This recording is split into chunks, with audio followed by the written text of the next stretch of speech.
Welcome back. In this lecture, we are going to practically implement the data source concept and then learn more about it. So let's go to the GitHub repository now. So we are in Stack Simplify HashiCorp certified Terraform associate GitHub repository, and then we are going inside 06 Terraform data sources. Okay.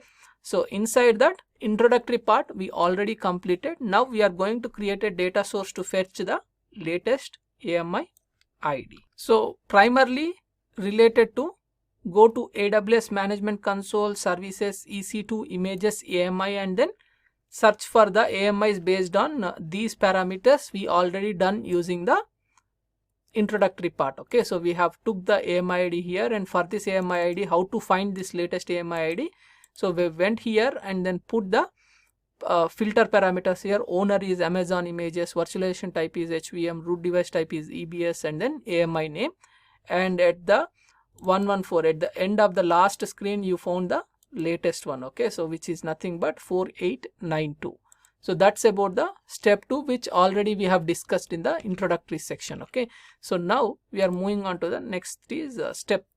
In step 2 only, we are going to go ahead and then create this manifest with filters. Okay, so this Terraform manifest with filters. So let's go back to Visual Studio Code and understand about what is present as a default here. Okay, so you know that C1 versions.tf coming from our previous sections. Okay, and C2 variables for a EC2 instance which are there from previous sections itself. AWS region, EC2 AMI ID, and then EC2 instance type. Okay, so now what we are going to do is, instead of hard coding this respective AMI here directly in the variables, so we are going to use the data sources concept and then get the AMI ID automatically. Okay, so with that said, always you can take the latest AMI available in the AWS Amazon Images for Amazon Linux to AMI. So which means this we are going to remove once we complete this AMI data sources part. And next thing is security groups, no changes, which is VPC SSH and then VPC web. And in C4 EC2 instance.tf, once we create the AMI data sources, we are going to call that here. Okay, so when we reach that section, we will do that. And in C5 outputs, I have just put only 2 outputs here. One is public IP and then public DNS. Removed other things. Okay, from previous sections, we also have private IP and other stuff. Okay, so private IP and then security groups also. I just removed. Why to have more complex things here? Just I removed them. Okay, so we only have public IP and then public DNS. So now let's go ahead and then start writing the C6 AMI data sources.tf. Okay, so I will say control space, and here you can see, let's go up.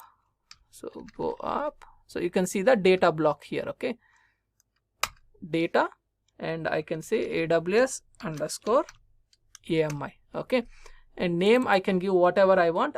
The local name I am giving is AMZ Linux. Okay, local name of my data resource is AMZ Linux, and then data resource type is AWS underscore AMI. Okay, or you can even say the data source type is AWS underscore AMI, whatever you are seeing here. So now the next thing here is most recent is equal to true, so that always you will get the latest one. And next thing is, we are also going to define the owners. Okay, so owners, we are going to say Amazon as the owner for this respective AMI. Now we'll start and then start writing the filters here. Okay, so my first filter is name, right? Or we can directly, okay, so name, right? And value is name only, and I'll go here and type for values, and my value is AMZN2, right, hyphen AMI hyphen HVM hyphen star. Okay, so this is my filter, first filter. Okay, Amazon to AMI HVM hyphen star. Okay, and this is nothing but my AMI name. Okay, and next filter I am going to define here is root device type. Okay, so the name is root hyphen device hyphen type. So, and values for that is going to be EBS. Okay, so that's about the root device type is EBS. And next one is virtualization type. Okay, so filter and control space name, and I can say virtualization hyphen type, and values is going to be, I'm going to use HVM here. Okay, and finally architecture also we'll add it. Okay, so here is the filter and control space and name, and I'm going to say architecture. Okay, and values is going to x86_64. Okay, so this completes the creation of C6 AMI data source for us. So we have created a data source with name AWS AMI as type and then AMZ Linux as the local name. Okay, now its equivalent documentation also available here for you. So if you want, you can reference these things. This is, I am writing for the owners as Amazon. You can do the argument references and then add filters or regexes, and then get your respect to Amazon My Images, whatever you have created in your organization too. Okay, so now let's go back to EC2 instances here and write that. Okay, so now the block, whatever the block you have defined is data block. Okay, so data.aws.ami.amazonlinux.id is the value you get here. Okay, so I'll say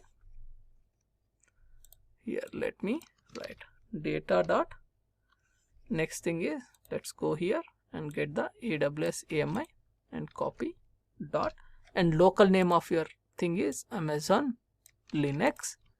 Okay, dot ID, right?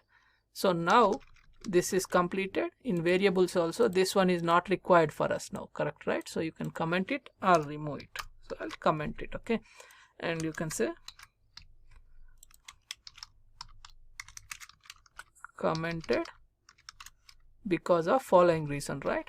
You commented as we are going to get AMI ID from data source AWS underscore AMI. That's all. Okay, so because of that, this variable is not needed, we commented it. Okay, in this lecture we have completed creating the C6 AMI data source.tf and also updated the EC2 instance with the equivalent data.aws.ami.amazonlinux.id, and also commented the EC2 AMI ID variable which we don't need it. So in our next lecture we'll focus on and then test this in a step-by-step manner using Terraform commands. So I'll see you in the next lecture. Until then, bye bye. Thank you.